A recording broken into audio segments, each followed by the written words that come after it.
All right, what is going on, ladies and gentlemen?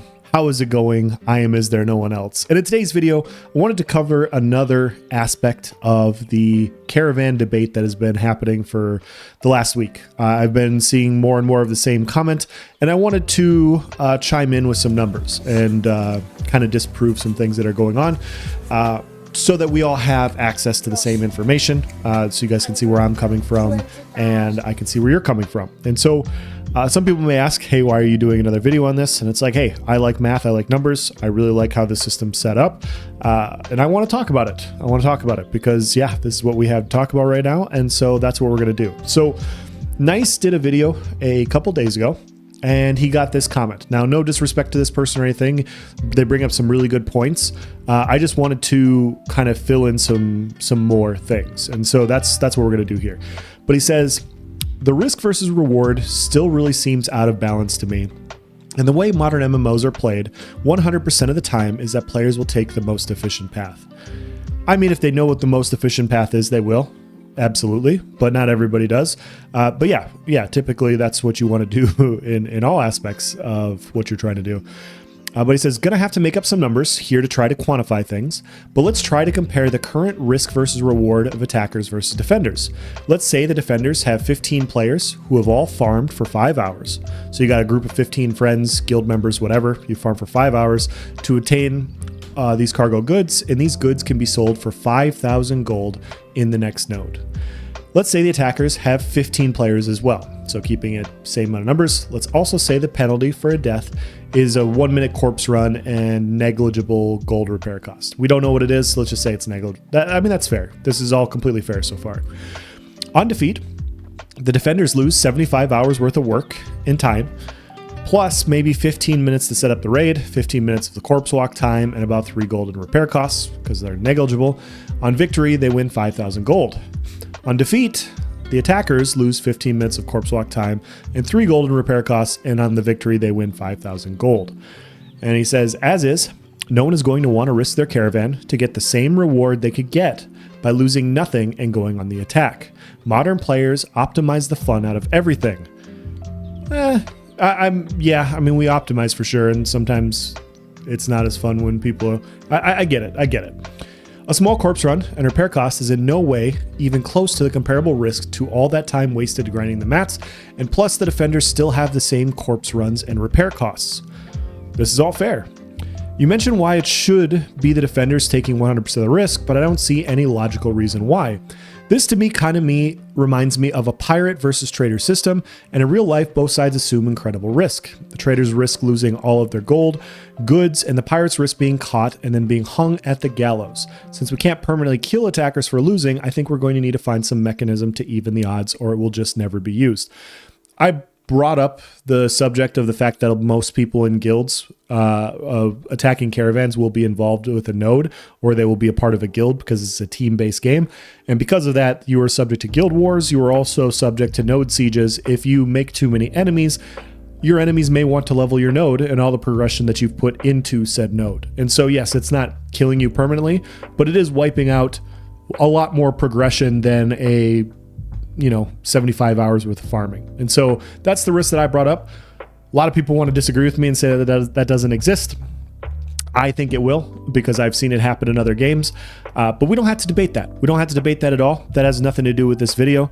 But I think that already exists. But even if, let's say, it doesn't, there still will be reasons for runners to run caravans. And so that's what I wanted to talk about here. Fundamentally, I think there are 2 ways you can do this. Number 1, make the reward for the attackers smaller. Maybe 80% of the cargo is damaged in the attack and can't be sold, or maybe the black market traders that you're forced to sell to take an 80% cut. So put a resource sink. Make the risk for attackers comparable. Maybe the attackers take a harsh reputation penalty if they lose. If they win, there's no one left to snitch, or maybe attackers gain a dishonorable debuff that lowers stats for a set amount of time that's comparable to the time the defender spent acquiring the goods. I don't think I get this. I understand where he's coming from. I don't think you need to do this, and I'll explain why. So just some ideas. I think the system will be cool if it works, but modern MMO players optimize absolutely everything, and no one is going to want to play on the side that loses everything to gain everything when they can just play on the side that loses nothing to gain everything. So I'm sure a lot of you guys read this along with me and you're like, yeah, this makes a lot of sense. Like what are you talking about? What is there to add on to this? Well, hopefully you guys bear with me through all this and I can show you exactly with numbers. We don't have to talk about hypotheticals at all because yeah, we can just say the hypothetical isn't going to happen, but you can't really debate numbers in the same way. So we're going to use the same numbers that he used, okay? And we're going to provide an example. We're going to use everything that this person said, and we're going to say, hey, yes, the attackers are winning a lot, okay? We're going to say, in this example, I'm going to add on to a few caveats. I'm going to say, in this scenario where the attackers, quote, have no risk, which I already disagree with, we don't have to go through that. I'm here to tell you right now, we don't care. Let me tell you. We don't care. I disagree with that, but let's say that they don't have any risk, right? They're just looting and pillaging to heart's content. Nobody's fighting back. Nobody's ransacking their nodes. Nobody's going after them at all. It's just a murder frenzy out there, and all these caravans are getting sacked. Well, what happens when no caravans are getting from one part of the map to the other? Well, some areas are very, very light on specific resources, and people that need to get those resources for part of their artisan crafting or refining need them.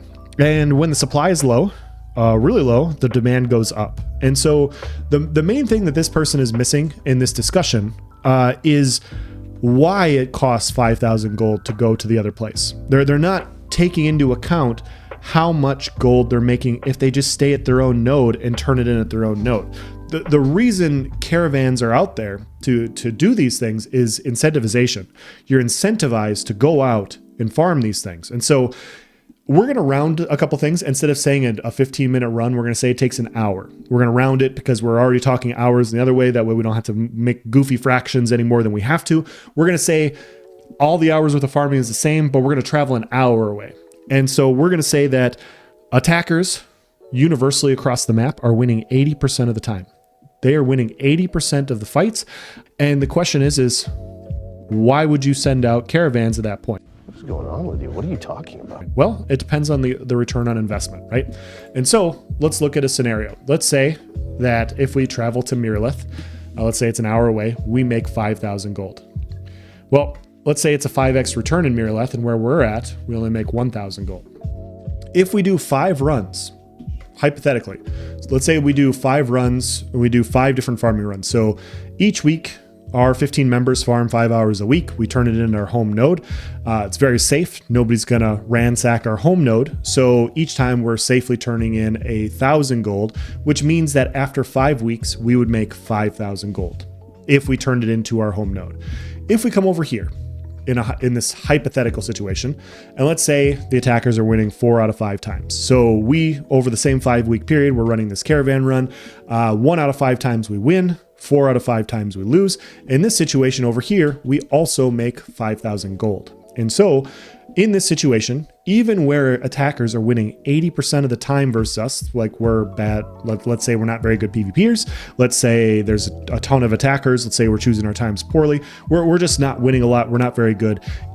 We're still breaking even on our gold output in this specific situation because of the return on investment in another node. And so even if the attackers are winning way more often and it's way more beneficial for them to do this, as long as Intrepid gets their return, gets their resources right, providing resource scarcity that they want to do, allowing people to compete over these things, allowing the market to increase demand in areas for specific things, these types of scenarios will happen. I'm sure we've all been in this situation in a game where we were buying 5 pieces of armor for a set and there was only one of the last piece that we needed, and it was ridiculously overpriced because everything got cleaned up and you wanted to get it just to fill out your set. And so you paid a premium for the last piece just to finish it, right? People will do that. That's a market tendency that tends to happen when supply drops down to nothing. People get desperate and they get impatient and they're willing to spend more just to get it done. And so let's say we get better. All right. Let's say as players, we become better PvPers and we win 40% of the time.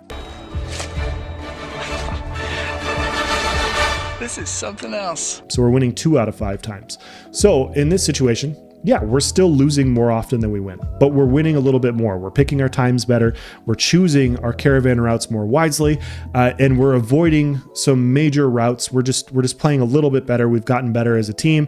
And so in this situation, over 5 runs, we are now making 10,000 gold. And so if we add these things up, this go through both these situations. So we have 15 workers working 5 hours a week. So let's do this math here real quick. So we have 15 workers times 5. It's 75. And you're also doing 5 runs. So you're doing 5 runs over a 5-week period. So that is 375 hours. Keep that memorized. We also have 5 hours of caravan runs. So that's another 75. And that is 450 hours. So our team over this 5-week period, hypothetical situation that we're talking about, in the situation where we're working from home and we make 5,000 gold. So let's say we take our 5,000 gold and we divide it by the 450 hours to get our hourly amount. We're making 11.11 gold per hour. By just staying safe, we're guaranteeing this to happen, right? If we win 40% of the time, we now have made 10,000 gold, and it is the same amount of hours where we're doing the 1 hour caravan run and all of that and all those fun things. You will see that it actually doubles. So we will have 10,000 gold. And guys, I know like you're not running the hour-long caravan run, so you're saving a little bit of time so we can make some adjustments. It's not exactly double. We can all agree on that. But my point is even when the attackers are winning, even when it is a quote unquote murder box, even when all this stuff is happening, because of the way Steven and Intrepid have designed the system, the demand is going to go up for these things, and it could still incentivize you to participate in these systems in this specific way. And so when I look at this, when I see what's going on here, caravan runners are still incentivized to run these things. As a PvPer myself, I look at this and I go, okay, if there's a lot of attackers out there attacking caravans, and everybody's attacking caravans because that's the best thing to do, and not many people are running caravans, what that means is I could run like everybody else and try to attack the straggling caravans and get no fun PvP fights. Or as a PvPer, I could do the caravan runs myself and get all the PvP that I actually want. I want people attacking me. I want to have these fun fights. I want to have this engaging PvP. And if I get good at caravan runs, I could maybe get rewarded for it. And so if we look at these situations, this is farmers collecting and turning in gold at their own home node. This is farmers going an hour away to drop it off. Let's say that my group of 15 people, we're just a little bit better at caravan runs. So instead of winning 2 out of 5 times, let's say we're winning 3 out of 5 times. Okay. I think that's fair. We like to PvP. We're a little bit more invested in that. We're going to win 3 out of 5 times. So we make 15,000 gold over 5 runs in the same situation. And so if we do the same thing, we would do the same amount of hours. I doubt the PvPers will have the same optimized resource collection. We'll get into that here in a minute. But yeah, we have 15,000 gold divided by 450 hours, and we have 33.33 repeating. And so we're at a situation where it benefits us quite bigly for us to do these caravan runs, because we're getting what we want. We're getting everything we want as PvPers. We're getting meaningful PvP, and we're making gold doing these caravan runs. But what if we can optimize this even further? What if we can go even further than where we're already at? Let's say, as PvPers, we don't want to farm at all. We're not good at it. We don't have the proper gear to optimize, optimally farm like this other person said, and they're absolutely right. People will optimize. We're better PvPers. We're going to focus on PvP. We're going to let the farmers focus on farming. So let's do that specific situation. And so let's say the farmers, okay, they don't have to do their 75 hours of running, but let's say they had to do it's now 375 hours. So 375 hours over this 5-run period, right? So let's say you guys don't want to do PvP at all. You guys are farmers, you guys are collectors, you guys are harvesters. You're not good at PvP, somebody else is better than you. And so you would rather just outsource those hours to that person. And so what you can do is you can say, hey, we'll spend the 375 hours collecting these things, but let's split the profits. Okay, let's split the profits. You guys can run the caravan runs. You're better than them at us. You're making an extra 5,000 per 5 runs, which for those of you guys that do math here. So if my group can make 15,000 over 5 runs and somebody else makes 10,000 over 5 runs, that means we're making 1,000 more gold on average per run than the farmers are, because we're just better at doing that specific thing. So if we do that, we can say, hey, farmers, you guys, we'll split the extra gold. You would make 10,000 normally. How about we get 500 per run? So since we're making 1,000 extra on these runs, how about you give us 500 and you get an extra 500? So in this situation, you would, instead of making 10,000, you would be making 12,500.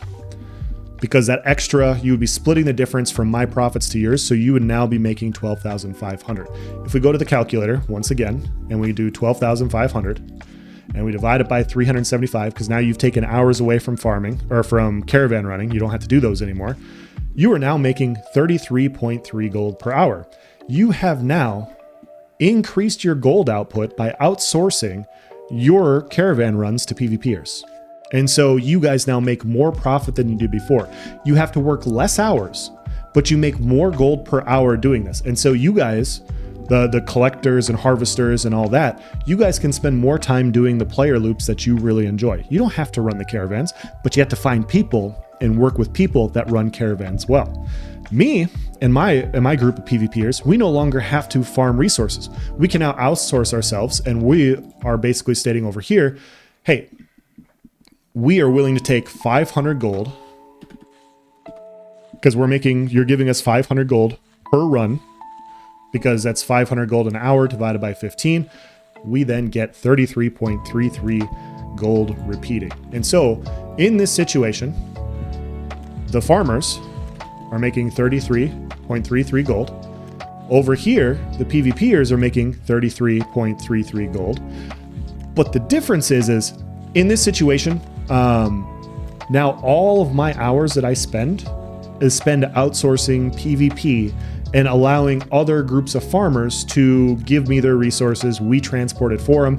We give them the profit. We take 500 gold. And so I get to do everything that I want to do. It is a nightmare out there for the vast majority of people. Everybody that is not happy in this situation is saying, wow, there's just people looting and caravanning. They're looting like crazy. And I, as a PvPer, am like, this is my wheelhouse. This is exactly what I want. I want the meaningful PvP. This is what's fun for me. And I get rewarded more for doing it. And so instead of spending those 15 hours farming, those 15 hours for me are now spent doing caravan runs, doing the things that I actually want to do. For the farmers, they're now doing the things that they want to do. And they're making even more gold than they were before. And so I want to conclude this entire discussion with this. It doesn't matter if the attackers are vastly benefited to win in the situation. It doesn't matter. It doesn't matter at all, because what happens is the demand goes up. All that matters is if Intrepid gets the supplies right, and if Intrepid gets the return on investment for caravans right. If supplies are all over the place and they're really easy to get, and you can't get like a decent return on investment for different areas, all this goes out the window. All this goes out the window. It doesn't matter. It's not even going to be a useful system anyways, because you can get why run caravans when you can get everything you want in the area that you're at? Caravans then become pointless if resources aren't scarce in specific areas. But if they are, even if the attackers in this situation that everybody's claiming they carry no risk at all, there's nothing happening for them, even in that situation, it is more beneficial in some situations with the right return on investment for farmers and collectors to go out and send out caravans, because they're going to make more gold per hour doing so. They're going to make more gold doing this. And then in this situation, they're going to make even more gold outsourcing those hours of doing something that they don't like to do and they're not good at to people that are.